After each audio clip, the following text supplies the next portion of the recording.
శ్రీకృష్ణుడు బొటనవేలుకు మాత్రమే బాణం తగిలి ఎందుకు తనువు చాలించాడో మీకు తెలుసా? గాంధారి శ్రీకృష్ణుడిని శపించిన తరువాత దూర్వాస మహర్షికి రాబోయే ప్రమాదం అర్థమవుతుంది. ప్రమాదాన్ని ఎలాగైనా తప్పించాలని దూర్వాస మహర్షి శ్రీకృష్ణుడి వద్దకు వస్తాడు. తనకు ఆకలిగా ఉందని, పాయసం కావాలని దూర్వాస మహర్షి శ్రీకృష్ణుడిని కోరతాడు. వెంటనే శ్రీకృష్ణుడు వేడివేడి పాయసాన్ని తెచ్చి మహర్షికి ఇస్తాడు. మహర్షి పాయసాన్ని కొద్దిగా తిని ఎంగిలి చేసిన పాయసాన్ని ఒంటి నిండా రాసుకోమని శ్రీకృష్ణుడికి ఇస్తాడు. శ్రీకృష్ణుడు తన పాదంలోని బొటన వేలుని మినహాయించి పాయసాన్ని తన ఒళ్లంతా రాసుకుంటాడు.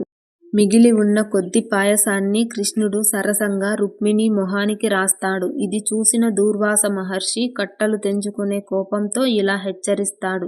కృష్ణ, పాయసం పూసుకున్న నీ దేహం వజ్రం కన్నా బలంగా మారిపోయింది. పాయసాన్ని పాదంలోని బొటనవేలుకు రాయకపోవడం వల్ల నీకు ఆ బొటనవేలులోనే ప్రమాదం దాగి ఉంది అని హెచ్చరించి వెళ్ళిపోతాడు.